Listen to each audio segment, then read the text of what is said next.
네, 주식시장과 뗄래야 뗄 수 없는 게 바로 부동산 시장인데요. 이 부동산 PF 부실 우려와 그다음에 미분양 이슈가 겹쳐가지고 주택시장 악재가 쌓이면서 불확실성이 아주 커지고 있습니다. 예, 국내 건설사들이 뭐 단순한 신사업이 아니라 생존을 위해서 해외 수주에 사활을 걸어야 되는 상황인데요. 자세한 이야기 부동산부의 양현주 기자와 함께 얘기 나눠보겠습니다. 어서 오십시오.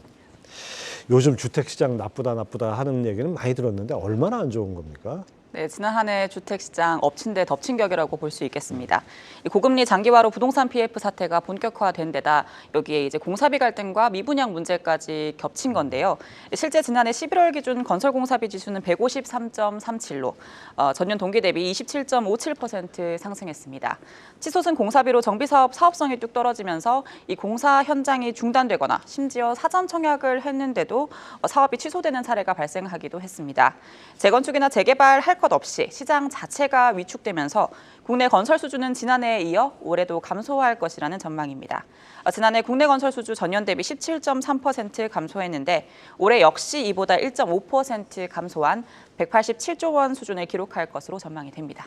시장이 안 좋다는 건 우리가 다 알고 있고 뭐 원가는 높아지고 수주는 줄고 이런 상황인데 이렇다 그러면 뭔가 생존 돌파구를 찾아야 되는데 결국 국내 신규 수주에선 나올 게 별로 없고 뭐 확실히 해외 시장에 눈을 돌려야 될 것 같은데요.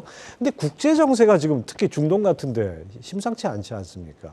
네, 다만 이 국제 유가가 그 주택시장, 국내 주택시장이 침체됐지만 국제 유가가 좀 분위기를 긍정적으로 만들고 있는 것도 있는데요. 예. 산유국 재정이 적자 전환되지 않는 수준의 원유 가격을 의미하는 이 균형 재정 유가가 국제 유가보다 높을 경우 중동 주요국 수입이 늘어나게 됩니다. 이로 인해서 고유가 시대가 오면 중동 산유국들이 이 막대한 발주를 쏟아낼 가능성이 높습니다. 올해 국제 유가 배럴당 80달러 내외를 기록할 것으로 예상되는 상황인데 이 중동 주요 국가들의 균형 재정 유가 40에서 79달러 수준으로 형성돼 있습니다. 그런 만큼 이 중동 시장에서 상당한 규모의 발주가 이어질 거라는 기대감이 높은 이유입니다.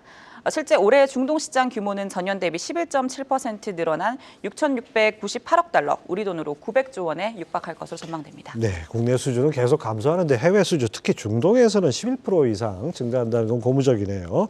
결국 이제 해외 건설 수주에 집중해야 될 것 같은데 구체적인 움직임이 있습니까? 그렇습니다. 해외 수주 위한 기업들의 움직임 발빨라지고 있습니다. 최근 주요 건설사 수장들 일제히 해외 시장 외치고 있고요. 경쟁력을 강화할 수 있는 조직 개편도 달성하고 있는 중입니다. 대우건설의 경우 전략기획본부 산하 해외 사업단을 CEO 직속 편제로 조성하고 삼성물산의 경우 중동 지원 팀장, 글로벌 조달 실장 등을 역임한 오세철 사장이 유임됐습니다.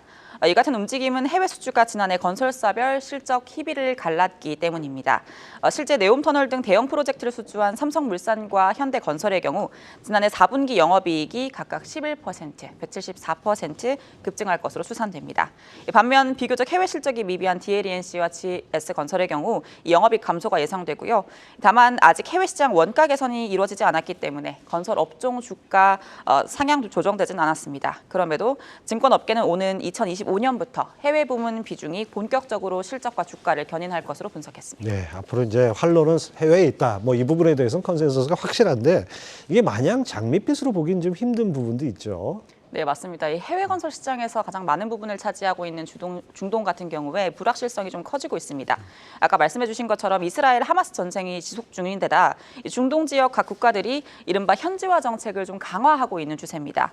초대형 신도시 건설을 진행 중인 사우디 RHQ, 즉 중동 지역 본부 유치 정책이 좀 대표적인데요. 일종의 라이센스로 올해부터 사우디 지역 본부를 두지 않은 글로벌 기업들은 이 정부 조달 프로젝트에 참여 자격이 주어지지 않습니다. 이 때문에 신규 진출을 노리는 건설사들에게 진입 장벽이 높아진 셈입니다. 주요 발주 형태인 네옴시티와 아람코 발주의 경우 RHQ 직접 적용 대상은 아니지만 그럼에도 불구하고 이사회 결정에 따라 움직이게 되면서 어떻게 진행될지 이 기업들이 촉각을 좀 곤두세우고 있는 상황이고요.